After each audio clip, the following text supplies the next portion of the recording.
Very good morning, students. I am your science teacher, and today I am going to teach you science of class 4th. And today we continue chapter 6, clothes and fibers. And today we discuss part 3rd. So now see in the book.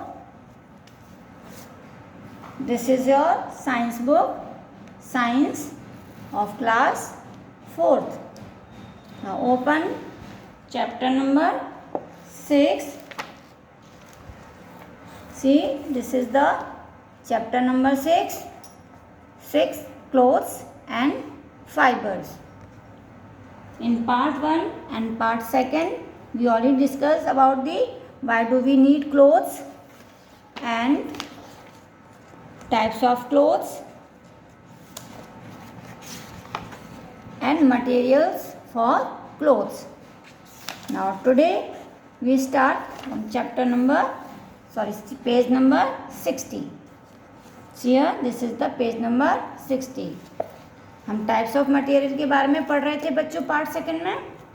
आज मैं आपको जो materials हैं बचे हुए उनके बारे में बताऊंगी. सबसे पहले हम डिस्कस करेंगे jute. Now jute fiber is produced from the stem and other skin of the jute plant. जो जूट फाइबर है बच्चे वो हमें जूट प्लांट के स्टेम से मिलता है. ऐसे the thick rough cloth made from jute. जो देखिए ये जूट के बैग होते हैं, इसे जूट बैग कहा जाता है. ये जूट है और ये जूट की रस्सी है. ये इसी जूट से ये रस्सी बनाई गई है और इस रस्सी से ही ये इस तरह से जो बैग होते हैं ये बैग बनाए जाते हैं. So a thick rough cloth made from jute. इसका जो ये क्लॉथ होता है बहुत ही रफ होता है और मोटा होता है. Is mostly used in making sacks, bags, curtains, carpets, rugs and ropes.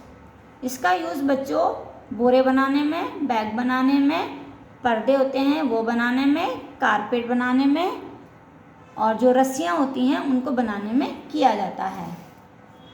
Now next is coir. Coir is produce from the outer shell of a coconut. नारियल का जो बाहर का पार्ट होता है बच्चों, जैसे हम पूजा में नारियल रखते हैं तो उसके बाहर का वो जो भूसा सा होता है वो उससे बनाया जाता है. तो coir is use to make doormats. तो उससे जो डोरमैट्स होते हैं कि जो पायदान होते हैं वो बनाए जाते हैं. मैट्रेसेस यानी गद्दे बनाए जाते हैं. ब्रशेस ब्रश बनाए जाते हैं. सैक्स बोरे भी बनाए जाते हैं उसके और उसकी रस्सी भी बनाई जाती है. Now next natural fibre is wool. देखो ये वूल की पिक्चर दिखाई दे रही है आपको. ये क्या है? डिफरेंट कलर्स की वूल, जिससे मम्मी आपके लिए नई डिज़ाइन के स्वेटर बनाती हैं, जैकेट बनाती हैं, सॉक्स, कैप्स, है ना. तो ये क्या है? वूल, जिससे गर्म कपड़े बनाए जाते हैं जो आप सर्दियों में पहनते हो. Sweater, caps, socks, gloves. तो we get wool from the hair of sheep. ये वूल हमें बच्चों कहाँ से मिलती है?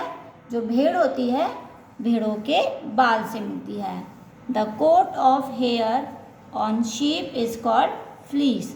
तो जो भेड़ होती हैं उनकी बॉडी पर जो बड़े बड़े बाल होते हैं उसको अलग कर दिया जाता है, उसे हम फ्लीस कहते हैं. We also get some wool from goats and camels. और कुछ ऊन बच्चों हमें बकरी और कैमल यानी ऊँट से भी मिलती है. The fleece is cut off और शेयर्ड. तो उनके जो बड़े बड़े बाल होते हैं वो उनकी बॉडी से अलग किए जाते हैं. And it has fibres. और उन बालों में फाइबर्स होते हैं. Woollen fibres are made into woollen threads. तो उनके जो फाइबर्स होते हैं उनसे थ्रेड बनाए जाते हैं कि धागे बनाए जाते हैं जो लंबे लंबे जो उनके. एंड इन थ्रेड्स को फिर हम वुलन क्लोथ्स बनाने में यूज़ करते हैं. तो उनसे गर्म कपड़े बनाए जाते हैं. Now next is silk. Silk fibers are made by an insect called silk moth. बच्चों जो सिल्क फाइबर है वो हमें एक कीड़े से मिलता है जिसे हम सिल्क मॉथ या सिल्क वॉर्म कहते हैं. सिल्क मॉथ ले एग्स, वो पहले अंडे देता है. The eggs hatch into caterpillar, जब वो अंडे टूटते हैं तो उनसे कैटरपिलर निकलता है जिसे हम सिल्क वॉर्म कहते हैं. यंग सिल्क वॉर्म्स ईट मलबरी लीव्स, और जो सिल्क वॉर्म कीड़ा होता है बच्चों वो मलबरी एक प्लांट होता है उसकी लीव्स को खाता है और उस लीव्स को खाकर ही वो बड़ा होता है.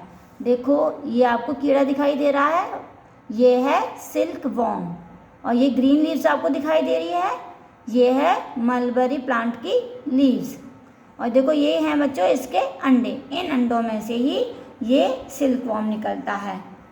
और इससे जो फाइबर मिलता है उससे हमें देखो ये सिल्क का कपड़ा बनाया जाता है.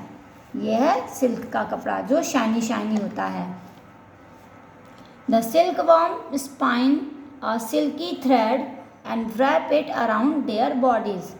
तो बच्चों ये जो सिल्क वॉर्म है ये अपनी बॉडी के चारों तरफ मतलब बहुत ही बारीक धागे से अपने आप को कवर कर लेता है यानी कि ढक लेता है.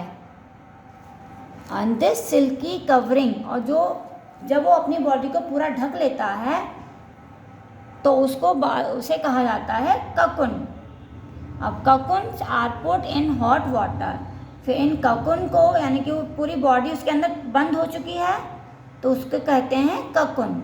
फिर उसको गर्म पानी के अंदर डाला जाता है. तो बच्चों गर्म पानी में डालने से उसके अंदर जो सिल्क वॉर्म कीड़ा था वो तो मर जाता है, लेकिन उसके बाहर का जो कवर होता है जो उसने थ्रेड से बनाया था वो थ्रेड उन्हें मिल जाता है.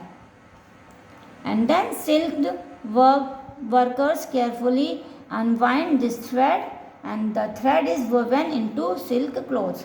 फिर उस फाइबर को वो उसकी बॉडी से अलग करते हैं और उस फाइबर से फिर वो थ्रेड बनाते हैं, सिल्क थ्रेड, और सिल्क थ्रेड से सिल्क के कपड़े बनाए जाते हैं.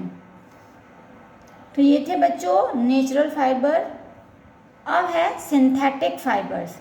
सिंथेटिक फाइबर हम बच्चों उन्हें कहते हैं जो इंसान ने मिलावट करके नकली धागे बनाए हैं, उन्हें कहा जाता है synthetic fibres. Synthetic fibres like nylon, rayon and polyester are not found in the nature. ये बच्चों नेचर में नहीं पाए जाते, ये हमें किसी प्लांट से नहीं मिलते या किसी एनिमल से नहीं मिलते, ये इंसान खुद मिलावट करके नकली धागे बनाता है.